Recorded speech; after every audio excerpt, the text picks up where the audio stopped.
फिल्में सिंघम अगेन और भूल भुलैया 3 और ना जाने कितने कमबैक।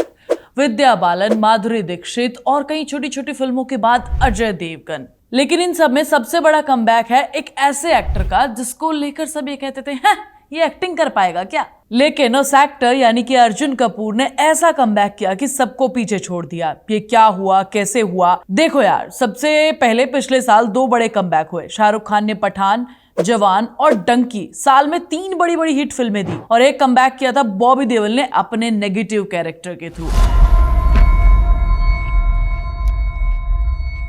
अर्जुन कपूर को तुम सिंघम अगेन में देखकर आए हो और उसमें तुम्हें नया क्या देखने को मिला? कुछ भी नहीं, सिर्फ एक चीज, अर्जुन कपूर के कैरेक्टर को देखकर। डेंजर लंका ने जो लंका लगाई है ना, वो कह रहे हैं कि भाई बॉलीवुड को अपना एक नया विलन बन गया। मतलब अर्जुन कपूर अगर अपना कमबैक करना चाहते हैं तो उन्हें बॉबी देओल की राह पर चलना पड़ेगा। बॉबी देओल जो कि एनिमल में गूंगे थे, लेकिन उसके बावजूद भी उनका इम्पैक्ट इतना ज्यादा था कि मूवी के बाद सब कोई उन्हीं के बारे में बात कर रहा था। और अर्जुन कपूर के साथ भी अब वैसा ही कुछ हो रहा है। इतने बड़े बड़े स्टार थे, अजय देवगन, अक्षय कुमार, सिम्बा, दीपिका पादुकोण और इनफैक्ट सलमान खान भी। इतने सारे स्टार्स होने के बावजूद भी बात किसके बारे में हो रही है? सिर्फ और सिर्फ अर्जुन कपूर के बारे में। कलयुग है, अपनी कलयुग, इस बार रावण जीतेगा। देखो यार, अर्जुन कपूर कितने टाइम से बॉलीवुड में स्ट्रगल कर रहे हैं और ऐसा नहीं है कि वो कोई आउटसाइडर है भाई। एक के बाद एक उन्हें फिल्में मिलती रही है जो उन्होंने फ्लॉप की है।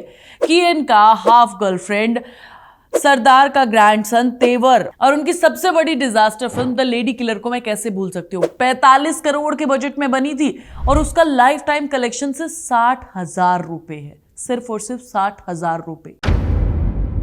और ये सारी चीजें तब हुई जब वो अपने आप को बॉलीवुड में, इंडस्ट्री में हीरो के रूप में स्टैब्लिश करना चाहते थे, बट ये पॉसिबल नहीं हो पाया। उसके पीछे का रीजन था कि भाई जब वो स्क्रीन पर आते हैं तो उनके चेहरे से एक्सप्रेशन गायब हो जाते हैं, उनके बीच का और हमारे बीच का कनेक्शन गायब हो जाता है। और ये सारी चीजें इस वजह से हुई है कि भाई उनका हीरो वाला ऑरा है ही नहीं। अब तुम राजपाल यादव को ले लो, जब वो साइड कैरेक्टर्स में आते हैं, भूल भुलैया में जो पंडित वाला उन्होंने कैरेक्टर प्ले किया है, कितना आइकॉनिक है, लोग कितना पसंद कर रहे हैं। लेकिन अगर उनको लेकर कोई पूरी की पूरी फिल्म बना दिया जाए तो हम देखना पसंद नहीं करेंगे। हम कहेंगे कि भाई नहीं, ये साइड कैरेक्टर्स में फिट होता है। इसी तरीके से नवाजुद्दीन सिद्दीकी को तुम ले लो, वो विलन के कैरेक्टर्स में परफेक्ट लगते हैं, लेकिन जब उनकी कोई फुल फ्लेज फिल्म आएगी तो उसे अप्रिशिएट किया जाएगा, लेकिन बॉक्स ऑफिस पे इतना कुछ खास कलेक्शन नहीं कर पाएगी। इनफैक्ट वो ज्यादा जमेंगे भी नहीं हीरो के रोल में। और यही चीजें अर्जुन कपूर को समझनी चाहिए कि भाई तुम हीरो बनने के लिए नहीं बने हो। तू समझा? हाँ। नहीं, तू समझा नहीं। उन्हें अपने करियर को एनालाइज करना चाहिए था और अब तक सही डिसीजन ले लेना चाहिए था। अर्जुन कपूर का करियर तभी सही ट्रैक पर आ सकता है जब वो सिर्फ और सिर्फ नेगेटिव कैरेक्टर्स प्ले करे। और ये बातें मैं हवा में नहीं कह रही हूँ, ये सारी चीजें उनकी मूवीज ने प्रूफ की हैं। उनकी फिल्म भी लो जो साल 2012 में आई थी, इश्क जादे, उसमें हमने उनका परमा वाला कैरेक्टर देखा था। ये अर्जुन कपूर का डेब्यू भी था। इस रोल में उनका रॉ एनर्जी, गुस्सा, इंटेंसिटी देखकर हर कोई दंग रह गया था। एक ऐसा विलन जो हीरो भी था पर उसके अंदर अंधेरा था। इस कैरेक्टर के बाद ही अर्जुन को एक बोल्ड और रॉ एक्टर के जैसे लोग देख रहे थे। इश्क जादे ने साबित किया था कि भाई इस बंदे के अंदर नेचुरली विलन है, कुछ वैसे कैरेक्टर इस बंदे को प्ले करने चाहिए, लेकिन नहीं भैया। और ठीक 2012 के बाद 2013 में उनकी मूवी आती है औरंगजेब। और औरंगजेब में जब मैंने उन्हें देखा ना, सच में 2 अलग अलग कैरेक्टर्स, एक हीरो का एक विलन का, डबल रोल था इस मूवी में अर्जुन कपूर का। लेकिन दूसरी तरफ जो खतरनाक विलन वाला था ना, वो सबको बहुत पसंद आया था। यहीं पर अर्जुन कपूर की एक्टिंग के 2 शेड हमें देखने को मिलते हैं। औरंगजेब में उनका नेगेटिव शेड ये साबित करता है कि भाई वो सीधे साधे हीरो वाले कैरेक्टर के लिए नहीं बने हैं, बल्कि मिस्ट्री और खतरनाक एटीट्यूड वाले विलन के लिए बने हैं। अब यही चीज हमने सिंघम में भी देखी। डेंजर लंका का जब कैरेक्टर तुमने देखा, एकदम बढ़िया तरीके से ये चीज प्रूफ होती है कि भाई अगर अर्जुन कपूर को अपना कमबैक करना है तो भैया उसे इस तरीके के विलन के कैरेक्टर्स प्ले करने चाहिए, ना कि हीरो बनना चाहिए। लोगों को उनका नेगेटिव शेड वाला कैरेक्टर पसंद आया। अर्जुन के इस रोल ने लोगों को काफी पसंद किया। हाँ, वो बात अलग है कि फर्स्ट हाफ में ज्यादा अच्छे लग रहे हैं, लेकिन सेकंड हाफ में बस वो हंसे ही जा रहे हैं विलन की तरह। ओवर एग्जैजरेट किया हुआ है उनके उस कैरेक्टर को, बट उसमें उनकी कोई गलती नहीं है, क्योंकि ये चीजें डायरेक्टर साहब यानी कि रोहित शेट्टी ने उनसे करवाई होगी। बट पोटेंशियल देखिए यहाँ पर कि उनके कैरेक्टर में कितना ज्यादा दिखता है। डेंजर लंका वाला कैरेक्टर बहुत पसंद किया है लोगों ने।